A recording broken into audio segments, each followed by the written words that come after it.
क्या आपने सोचा है कि एक ट्रेडर करता क्या है? पैसा ही पैसा होगा। तो आज की वीडियो इसी के बारे में है, स्टेप बाय स्टेप।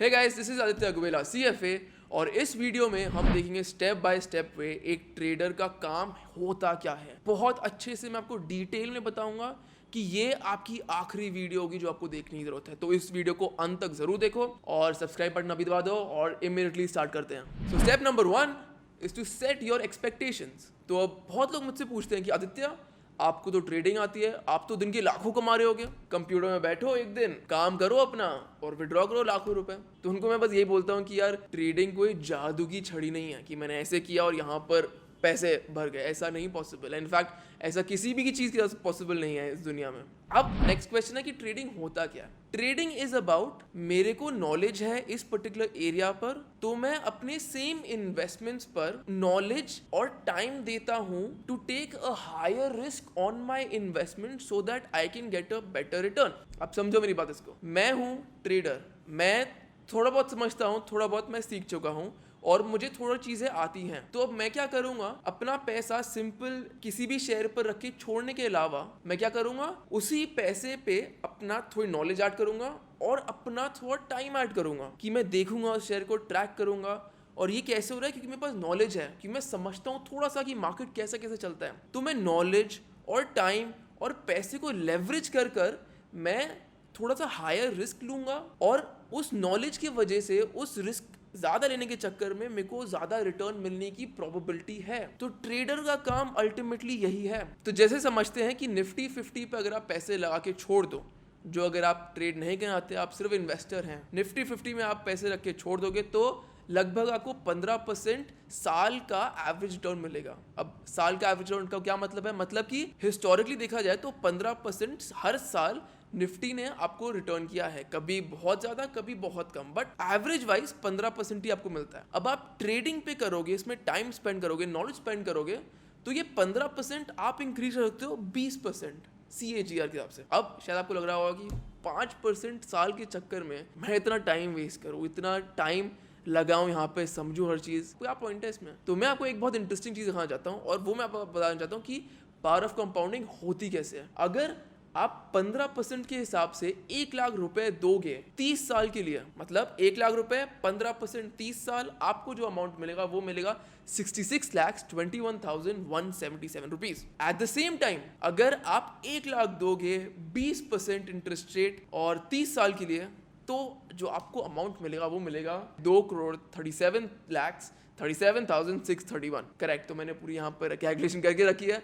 तो ये फर्क है 5% का, क्योंकि हर परसेंट जो आप ऊपर कमा रहे हो वो कंपाउंड हो रहा है, कंपाउंड हो रहा है, कंपाउंड हो रहा है। तो एक गुड ट्रेडर अगर 20 से 23% साल का निकाल ले ऑन एन एवरेज, अगेन हो सकता है कि इस साल मार्केट बहुत अच्छा है, आप 50-60% कमा लो। हो सकता है नेक्स्ट 2 साल इतना खराब है कि आपका नेट आप 30% डाउन हो पूरे साल के बाद। बट करते करते करते आप as a trader throughout many years, आपका एम होना चाहिए 20 से 23%। अगर आप ये ले रहे हो, अगर आपकी रिटर्न ये आ रही है, तो बहुत बहुत अच्छा है। तो ये सबसे पहला स्टेप था टू अंडरस्टैंड कि यार मैं ट्रेडर हूं तो कितना एक्सपेक्ट करूं, डबल ट्रिपल या कितना। इससे आपको एक्सपेक्टेशन मिल जाती है, आपका पर्सपेक्टिव ठीक होता है कि यार अब ये करना है मेरे को। अब सेकंड स्टेप पे जाते हैं, वो है टाइप्स ऑफ ट्रेड्स। अब बहुत डिफरेंट टाइप्स ऑफ ट्रेड होते हैं, बट जनरली उनको 3 मेन में कैटेगराइज करेंगे। सबसे पहला होता है एक पोजिशनल ट्रेड। तो पोजिशनल ट्रेड हम मानते हैं कोई भी trade between 10 days to 1 year, approximately 10 days to 1 year के बीच में कोई भी ट्रेड होगा, मैं उसको पोजिशनल ट्रेड में कैटेगराइज करूंगा। फिर आता है 2 दिन से लेकर 10 दिन तक। ये कौन सा ट्रेड है? इस ट्रेड को हम कहते हैं स्विंग ट्रेड। और कोई भी ट्रेड एक ट्रेड या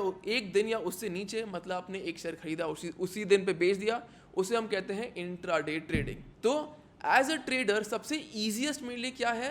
पोजिशनल ट्रेडिंग, फिर स्विंग ट्रेडिंग, फिर इंट्राडे ट्रेडिंग। तो इसको समझना बहुत इंपॉर्टेंट है कि कई लोग यहाँ पे बहुत गलती करते हैं। उनको लगता है कि यार इंट्राडे ट्रेड तो इजी है, आज के दिन खरीदूंगा, आज के दिन सेल करूंगा, तो मेरे लिए इजी है, मेरा रिस्क कम हो जाता है। मेरे को पता नहीं कि कल के दिन मेरे को प्रेडिक्ट करने की जरूरत नहीं है। बस कल के दिन कोई प्रोडिक्शन नहीं कर रहा, हम स्ट्रैटेजी से चलेंगे, जो मैं अभी आपको बताऊंगा इसी बारे में। बट एक ही दिन पे खरीदना और बेचना बहुत मुश्किल होता है, क्योंकि सब कुछ बहुत जल्दी जल्दी चल रहा होता है। तो जितना टाइम कम, उतना ज्यादा आप रिस्क ले रहे हो, और जब आप रिस्क हाई ले रहे हो, आपकी नॉलेज हाई होनी चाहिए, वरना वो रिटर्न कम ही आएगा। तो इस पॉइंट को समझना बहुत इंपॉर्टेंट है। अब अगर आप स्टार्ट कर रहे हो या कंप्लीटली बिगिनर या फिर इंटरमीडिएट ट्रेडर भी हो, तो आई वुड से पोजिशनल या स्विंग ट्रेडिंग पे ज़्यादा फोकस करो। तो आदित्य, मैं तो समझ गया मैं बिगिनर हूँ और मेरे को यूज़ करना चाहिए positional trading as of now. अब नेक्स्ट स्टेप क्या है मेरा? तो अब समझना है कि कौन सी स्टडी यूज़ करनी है। तो जनरली दो टाइप की स्टडी होती है, एक होती है फंडामेंटल एनालिसिस और एक होता है technical analysis. Fundamental analysis is all about financial sheets. तो हम देखते हैं cash flow account, profit and loss account, balance sheet. तो यानी ये बहुत बड़े बड़े वर्ड्स हैं, बट सिंपल तरीके से देखते हैं। ये आपको परफॉर्मेंस दिखाते हैं, कंपनी कितना अच्छा कर रही है, कितना खराब कर रही है, कि प्रॉफिट कितना कमा रही है। जैसे कि एक कंपनी ने एक साल में कितना पैसा कमाया, अगर ये अमाउंट बढ़ रहा है और कंपनी ज्यादा पैसा कमा रही है हर साल, तो उसके शेयर के दाम भी ऊपर जाते हैं। बट ये चीज जो है ना बहुत लॉन्ग टर्म में इफेक्ट करती है। तो अगर अभी एक कंपनी पैसा कमा रही है तो धीरे धीरे करके स्लोली एंड स्टडीली ऊपर बढ़ेगी। तो ये fundamental analysis is more suited for long term investment. अब शॉर्ट टर्म के लिए क्या है? It is technical analysis. Technical analysis क्या है? It is a study of charts. तो जो आप चार्ट्स देखते हो, जो भी इंडिकेटर्स हैं, वो सारा टेक्निकल एनालिसिस है। तो एज अ टेक्निकल एनालिस्ट मेरे को एक अपना चार्टिंग का टूल चाहिए, जो मैं अभी आपको बताऊंगा। एक दो स्ट्रैटेजीज चाहिए और उसके थ्रू मैं समझ सकता हूँ कि किस टाइम पे मेरे को बाय करना चाहिए और किस टाइम पे मेरे को सेल करना चाहिए। तो आदित्य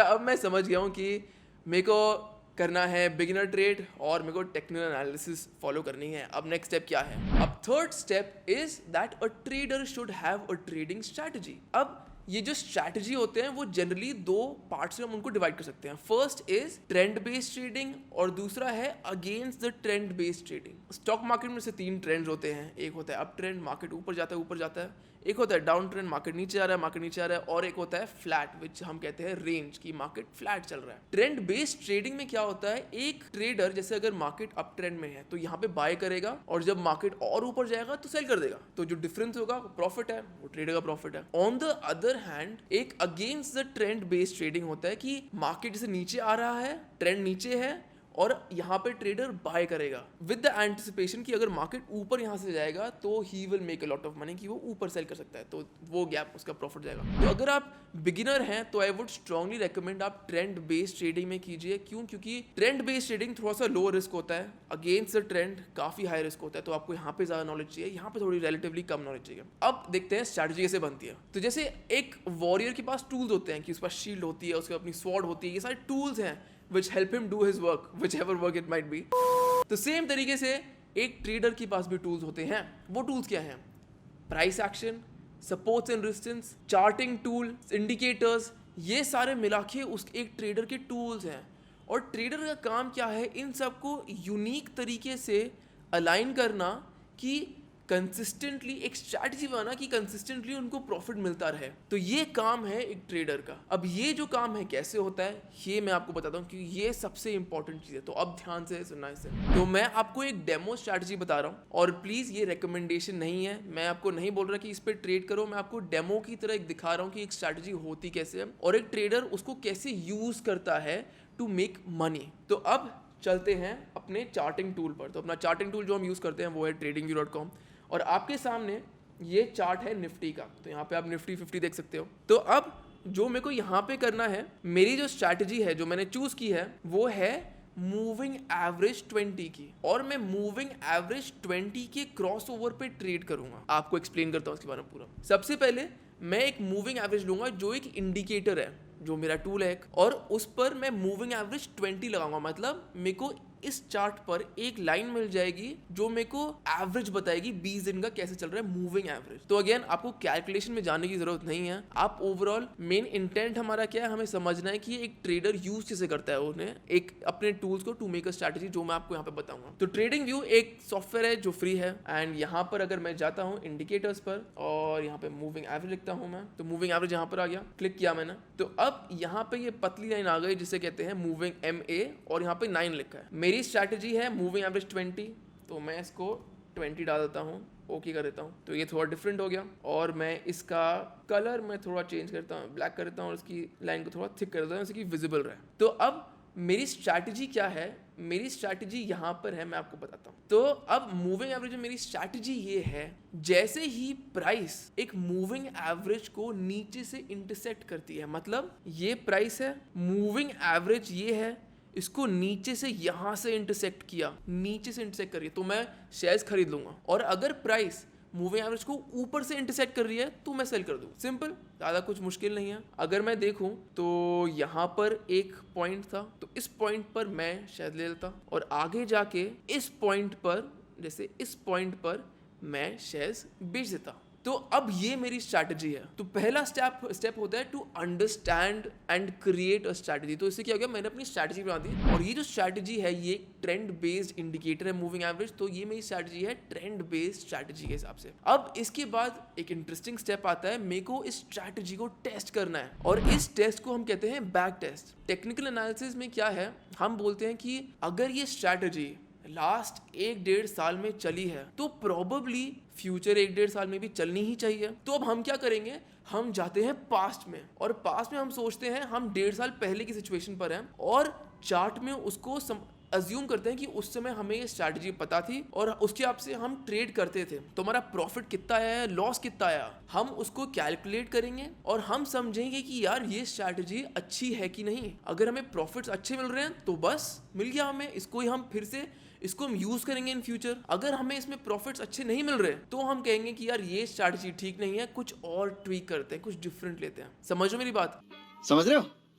समझ रहे हो? तो हमने क्या किया, एक स्ट्रैटेजी ली सबसे पहले, और देन उसको आइडेंटिफाई किया स्ट्रैटेजी को, देन उसको बैक टेस्ट किया, और यही हमारा 4th स्टेप है, to back test the strategy. तो इस वीडियो के लिए इतना ही रखते हैं। अब नेक्स्ट वीडियो पर मैं आपको दिखाऊंगा कि मैं बैक टेस्टिंग रियल लाइफ में करता कैसे हूँ। अब अगर आपको वो वीडियो चाहिए तो ऐसे नहीं मिलेगी, you have to give me your effort. तो मेरे को 500 लाइक्स चाहिए इस वीडियो पर, मिलेंगे तो जल्द से जल्द I will release my video. This is अतक वेला, CFA साइनिंग आउट।